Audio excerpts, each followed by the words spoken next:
Hello, ladies and gentlemen. It's episode 651, and I think it's time to shake some things up. We've been doing a lot of these recently, and I just was looking for new ideas. I was wandering the warehouse, and I came across... Desperate? That'd be rude. I found this. And I thought we should share with you. What is this? Well, this is a suitcase. This is the Dragon Brewer. And I have not used this for probably 5 years. You mean you did use it? I've used it once. This is an adventure. This is an experiment in what we can do without planning. So, in this case is a intricate glass brewer that I barely remember using, but we found it and we thought it would be fun to share it with you while we have this week's coffee. What is this week's coffee, Roland? Okay, the good bit. This is Bolivia Teodocio Mamani this week. It is a washed coffee made up of Couture and Catay. It's a returning favourite for us. Teodocio is somebody we've bought coffee from for a long time now. He has been producing organic coffee for the last few years. This year isn't. That's for a pretty good reason. He expanded his farm. He's taken on some new land. This is the first year of production for that new land, but it's not yet organic certified. I don't even begin to guess on how all this is going to go together. I think there's actually four different brewers in here. It feels like it. We have many moving parts. I am excited because it's always nice to play with a new brewer, and it's okay because I have some instructions. We'll talk about flavor, we'll talk about Teodocio Mamani as we get there, but we should start off with, there are two paths to the dragon. And I think every instruction manual should start off with this. I'm going to skip past some of the explanation. This was designed by a guy called Todd Carmichael, who runs a coffee company called Le Colombe. He was famous, I'm sure he's still famous, but was famous for a while because he had a TV show in the US talking about coffee sourcing and things like that. So a little bit like in my mug. I am using an instruction manual and following it carefully. There are numbers in Fahrenheit, which I don't really understand, so I'm going to go with centigrade, and I'm going to go with a rough brewing temperature that makes sense to me. I don't think it's too far off, so I'm going to go from 95 degrees. It's saying 206. I think that's pretty close. Yeah, okay. Yeah, you did science once. My conversion for those ones is not great. For any US viewers, centigrade works. 15 grams of coffee, that's another metric measurement, so that's one we like. 15 grams of coffee, I'm going to ask Roland to find me some coffee and grind 15 grams of it to a medium coarse grind. Coarse, okay. Sorry, medium fine grind. Scales. Little coarse for a Chemex, spot on for an automatic brewing device like a Seiko. 15 grams, okay. I've got a couple other steps to follow. So I have this wonderful little filter, the paper filter, just like in a siphon brewer. So I'm going to drop that into soak. And I also have this weird syringe implement, which I'm meant to moisten to help lubricate the device. And I never thought I'd say that on this show. This is fun. All right. There we are.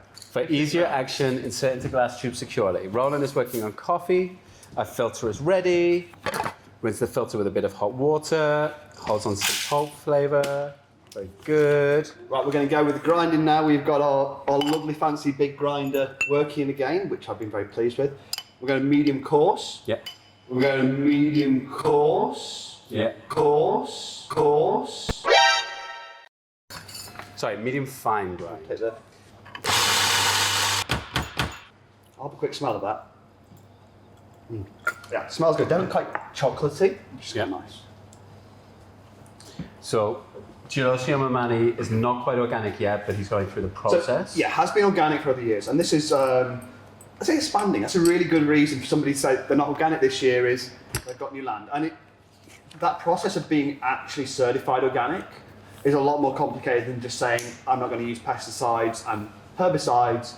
There's lots of steps involved to make sure you're actually kind of got all those boxes ticked and you're definitely doing it. So, yeah, a little more complicated, and I'm hoping that next year he'll come back to being organically certified. Okay, we are jumping between the two most exciting things in coffee, the Dragon Brewer and Origin Stories. Who knew?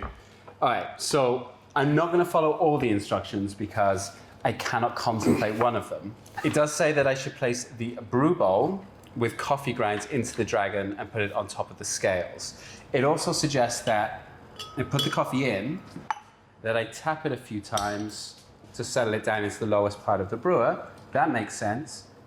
It then says I should tamp it with the syringe plunger that it just asked me to moisten so that I could push it through this system. Okay. I'm not going to do that.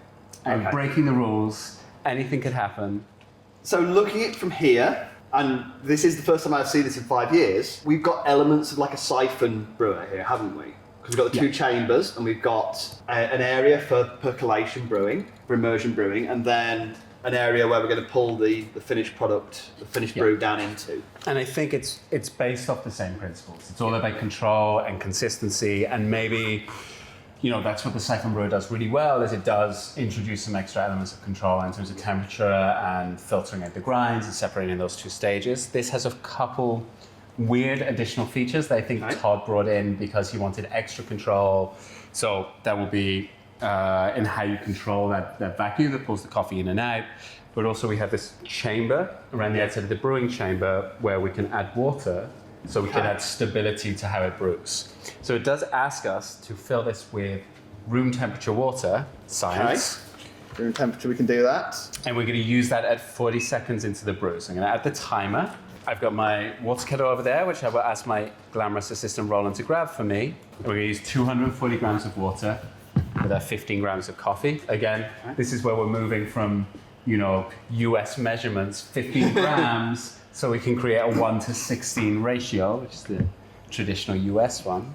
I believe that needs to be all the way down. Feel pretty comfortable. I'm going to start the timer, and I'm going to add my 240 grams of water. And at this point, anything could happen. And when I say anything, I mean probably coffee will brew. Okay, it was pretty cute. I'm going to flick through the instructions quickly. Okay. Have you got any more wonderful coffee? How long have information? we got now to wait? How long are you going to do before we do the next step? So at 40 seconds, we add the room temperature water, and then it's going to brew for another 2 minutes until we reach 3 minutes and 30. Okay, so we're gonna add that room temperature water around the outside of it. Yeah. What do you think that's going to do? So that's going to take away some of the temperature that is in with those coffee grounds. Yeah, so it's going to drag temperature and that extraction capability away. Yeah. Should slow down the extraction over time, and it will take time for that kind of energy transfer to move. So maybe this is like adding an extra level of control in terms of you need all that energy at the beginning to reach a certain level of extraction, and yeah. It's interesting because this is this is exactly takes away exactly what I like about the siphon brewing, which is really interesting. So this is going to have lots of elements of the siphon brewing, and you can control your extraction time really precisely. But in a traditional siphon, you have the heat going into the base of it, and because you've got a single system between the top and the bottom, you can have super stable extraction temperatures, which you might see in espresso, but is really rare in filter brewing, where usually it would cool down as you're doing the brew. And this one, again, we're going to see it cooling down because it's open to the air, and if you've not got heat going in, you're going to have that temperature of the extraction is going to be dropping, and we've just dropped down a little bit. That extra water will also help steady it a little bit, though, because it gives it more mass, more thermal mass. And it's also that steadier. air is a terrible thing for heat to move across, right? It's an uncontrollable thing. Yeah. Water, effectively, you've got a whole physical unit now that temperature is moving straight across, nice and quickly.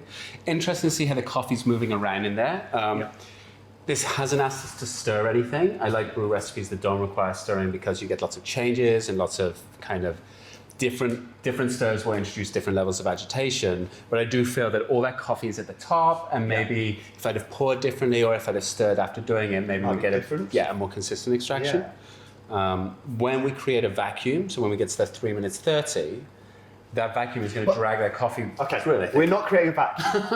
I'm just going to say this. Well, what are we doing? Let's come up with the words. So we're going to pull the plunger up. And what that's going to do is going to reduce the pressure in that bottom vessel by expanding the volume.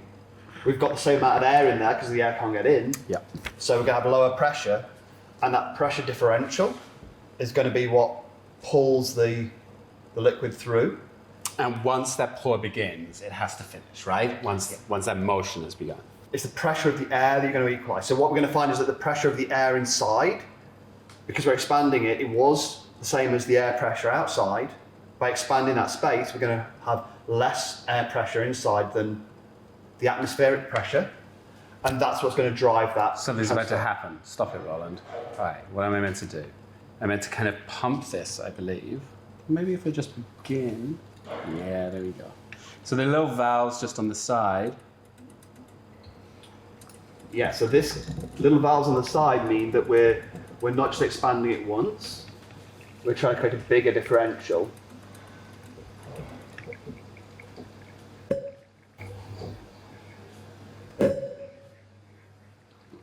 Oh, that worked. Maybe this isn't how Todd planned it. And we have a few issues, so I think there's a spring missing from one of these assemblies. Who knows? This is the first time we've done it, so we're going to check the instructions again. Pull on the plunger of the dragon about 3 1/4 times to begin to release your brew, which we definitely saw. Yeah. You'll start to see your coffee dropping. Wait another 5 to 10 seconds. When the dripping has just about stopped, take the brew bowl out and place it in the vertical glass holder. Do you think we should give that another So you should have left the plunger in there. Because I broke everything when I Yeah, touched so it. that pushes it back to atmospheric pressure, There we go. where it's still coming through, but it's not coming through as quickly as it is now. So maybe a couple of cupping bowls? I can grab a couple of cups. Now, there are lots of other ways we could have done this episode. Lots of other ways. But we're running this because it's 651. All right, so back to the coffee. God knows how many minutes have gone past. At least 6 minutes, 36 seconds. Coffee was achieved. It smells pretty good. Looks a little light in color. It's a little messy on the pouring. Yeah. Well, I'm a little messy on the Yeah, pouring.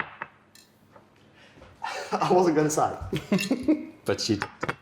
It's always been a very sweetness-driven coffee. Again, back in the Bolivian territory, there's usually been some kind of fruit sweetness to it. Yeah. So I believe a little bit papaya, I think, in previous years, kind of orange. It's a very kind of mixed fruit sweetness, sometimes that bit of kind of tropical edge to it. All right, so I'm definitely getting some interesting smells. And when you say papaya is not a fruit I eat a lot.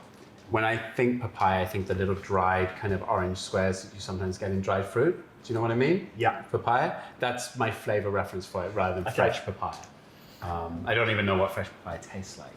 I will get you a papaya. There we are. So kind. On my to-do list now. But I'm definitely getting like a nice kind of gentle tropical fruit note, and both like aroma and in that flavor. It's definitely sweet. Mm-hmm. I'm definitely getting like some brown sugar kind of flavors to it. I'd actually say brown sugar caramel over chocolate, which we've had different milk chocolates from the other Bolivians that we've tasted here. Yeah, it's nice. And actually, I'm super surprised by the color of the brew and the depth of flavor. You know, the color of the brew and where that kind of crust was sitting at the top. Yeah. I thought this was going to be terribly under extracted, and actually, it's really delicate. It's a little bit floral. It definitely gives you that kind of lighter extraction, and those different extractions are going to pull out different flavor profiles for you. This might be more to some people's preferences than others, because you've got that very light body. I think you could brew this with a heavier body to it, and it has got a really nice texture to it. Even on this very light brew, I get a good silky texture. Oh, I'm loving the sweetness. So a little bit of tropical fruit. Maybe there's a little bit of like peach florality to it. Yeah, an orange. I can definitely get some orange to there. And brown sugar. This cup at least, delicate, light-bodied for a Bolivian. We've definitely had lighter coffees and crisper coffees, but yeah, I think the aftertaste is quite nice. It kind of fills out quite a lot for me on the aftertaste, and it's definitely back to that sweetness. It's like on a brown sugary kind of heavy aftertaste. I imagine that if you put this into your cafetiere or something like that, that you'd really get a nice, thick, heavy kind of coffee. Oh yeah, so maybe next Bolivian we try, we will do a very different brew method, and something not quite as weird, but I hope you had fun seeing the Dragon Brewer, and Roland and I learning from the beginning. Merry in my mug.